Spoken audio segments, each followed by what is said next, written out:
Hey, what's up everyone, it's Justin here, and today I've got the unboxing for you of the Canon PowerShot G7X, a new sort of backup portable camera that I just purchased. So I know the tech community for the most part has the Sony RX100 M2 or M3, and I did actually have the RX100 M2 for quite a while. But I personally wasn't a biggest fan of that, so I decided to sell that and look for the next best vlog camera, and the G7X was what I came to. It features the same sensor as the Sony RX100, but it does supposedly have better autofocus, and it was highly recommended by some of the best vloggers out there, including Casey Neistat, I know iJustine uses it, and also Ben Brown. Just to read you some of the specs in the back, it has a f1.8 to 2.8 lens, it has a 24mm wide 4.2x optical zoom lens, a 1-inch 20.2 megapixel CMOS sensor, a Digic 6 image processor, a 3-inch 1040p dot touchscreen display that is tiltable, which is also a great feature, and also high-speed autofocus with 31 autofocus points. It also features Wi-Fi built in. So let's just go ahead and unbox this very quickly, and I'm going to show you guys each and everything that it does come with. So of course the first thing is that it comes with the Canon G7X itself. A battery charger, which also features a separate cable that plugs into the wall. So unfortunately it does not have the built-in prongs, which I tend to prefer as you take it around when you travel and not have to forget the cable. And also a battery itself that comes in at 1250 milliamp hours, and I tried to look for some third-party batteries, but they seem to be extremely expensive as well. You've also got a wrist strap, and that's pretty much it. So now let's go ahead and take a look at the camera itself. So personally, I'm a pretty big fan of the look.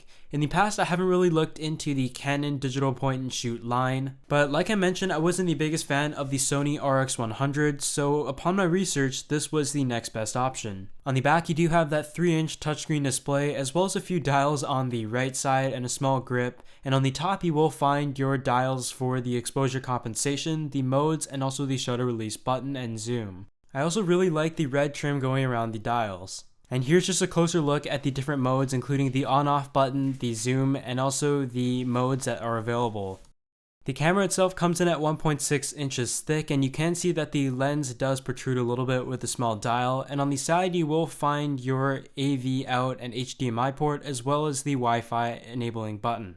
One thing I noticed with the protruding dial though is that it is extremely noisy and it is a clicky dial, so it is actually meant to be used in photo and definitely not in video, as it would make a lot of noise. So before I give you guys a quick test of the Canon G7X for the first time, I'm going to take you through the setup process and kind of show you the menu of the camera itself. So let's just turn it on here if I can find the button on the top. And first thing we have to set up is the date and time, so I'm just going to skip through all of the setup stuff and show you the menu itself. The menu itself is divided into 3 different categories. You have some of your My Menu settings, some of the stuff to do with the date and time and setup process, as well as formatting your SD card. And the last menu is dedicated towards your actual settings to do with your image, which is the zoom functions, the focus options, and stuff like that. As for the modes, there are a lot of auto and manual modes that you can use, but most of the time I'll probably have this stuck on the video mode. As for pictures, I have smartphones to use, and I think those already do a very good job, more particularly the LG G4. The last thing I want to show you guys right now is this flip-up LCD display, and that is very handy. And one thing I really enjoyed over the one found on the Sony one is that it seems much more solid, I would say. The Sony one seems to have a few hinges here and there, but this thing seems to be very nice, but it is a little bit on the tighter side, so it might make it a little bit hard to flip around. So this is just a quick video and audio test of the Canon G7X. Just gonna go check the mail here.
But yeah, that's pretty much it for the first vlog, I guess you could say, and this has just been a quick video sample of the Canon G7X.